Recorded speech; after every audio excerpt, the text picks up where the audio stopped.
This wasn't just another oversight hearing. This was an eruption. Congresswoman Lois Frankel confronted RFK Jr. in a fiery exchange that exposed deep fractures inside the Department of Health and Human Services. She accused the administration of gutting medical research, firing thousands of scientists, and jeopardizing public health, all while RFK Jr. tried to defend the chaos. What unfolded next was hard to watch, but impossible to ignore. Thank you. Welcome, Mr. Secretary. Before I ask my questions, I just want to make this statement. Draconian abortion restrictions are killing and maiming women, and that is a tragedy. You don't need to respond to that. I want to thank you for being here. I'm going to try to ask my questions as kindly as possible. Do not take them personally. In the past, I've believed... I won't take your kindness personally. Okay, well, whatever. You know, they say if you can't take a joke, don't go into politics. So let me start by saying in the past, I have believed very strongly in the mission of the Department of Health and Human Services. Funding this department should be one of our highest priorities because if it's run correctly, it has the power to save lives, advance life-changing research, and protect the health and well-being of our families, especially our most vulnerable, our children, our seniors. But to be straightforward, as my colleagues know, in other words, I am deeply wary of giving $1 to this administration under the current leadership, especially because it seems to be a disregard of science and, most importantly, ignoring the body of government that appropriates funding. That's us, the Congress.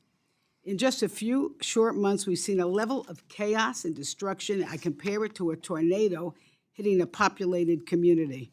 Without the consent of Congress, which appropriated funds with Elon Musk's chainsaw, medical research has been gutted, clinical trials have been halted, billions of research grants have been yanked without warning, preventative health programs, those that keep people healthy and out of hospitals, have been slashed to the bone.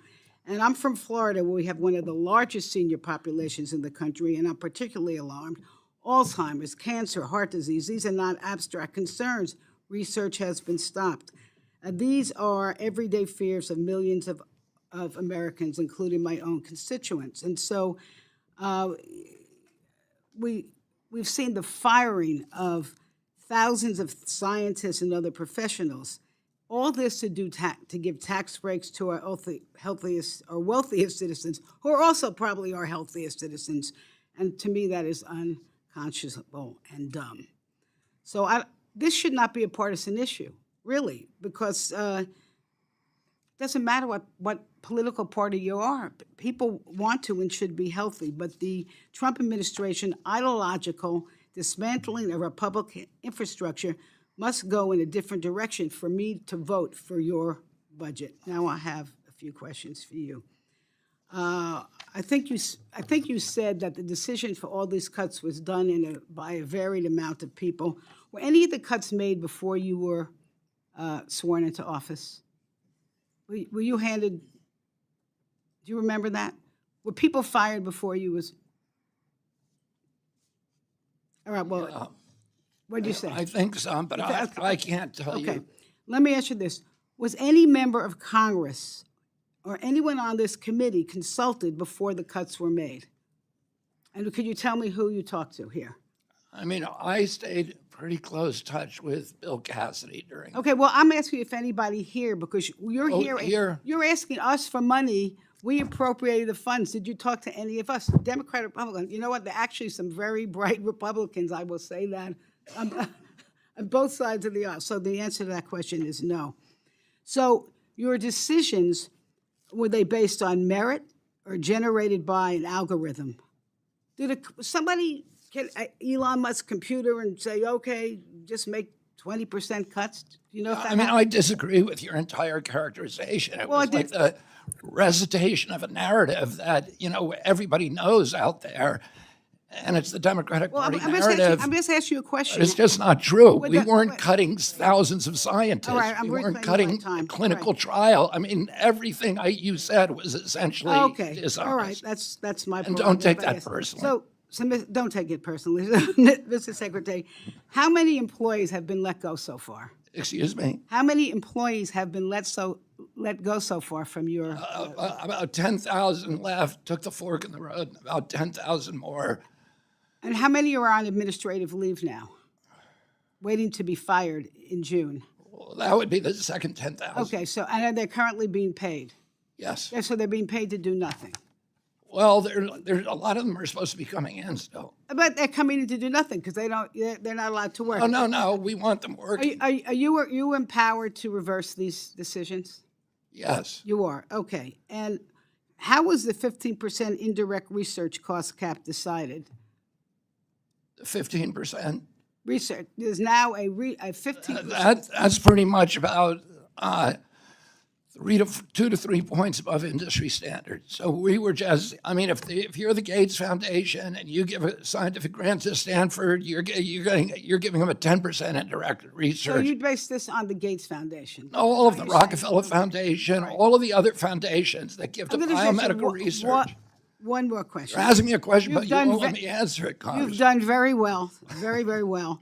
I just want to know, are you going to, can we trust you? If we put money into the budget for you, you're going to spend it the way we've directed it?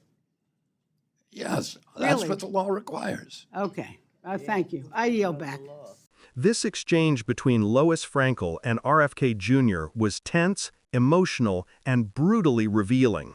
Frankel didn't mince words. She came armed with facts, frustration, and a deep concern for what's happening inside HHS. She laid it out clearly.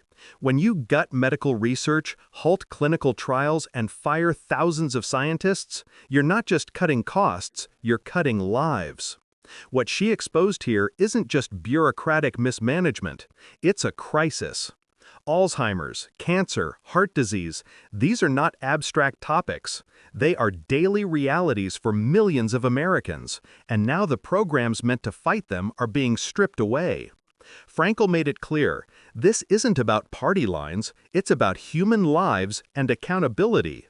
And when she pressed RFK Jr. for answers on whether Congress was consulted, whether these decisions were based on merit or algorithms, the response was stunning.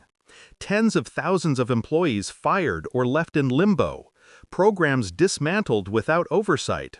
The system meant to protect the public's health is being hollowed out from within. Frankel's confrontation was more than just political theater. It was a warning. When public health becomes an afterthought, chaos follows. Oversight and accountability aren't optional. They are essential to democracy and public trust. If you believe in transparency, in protecting science, and in holding power to account, make sure you like this video, subscribe to Left Lens, and share this with others who care about truth and accountability. Let's keep this conversation alive and ensure the people making these decisions are never beyond scrutiny.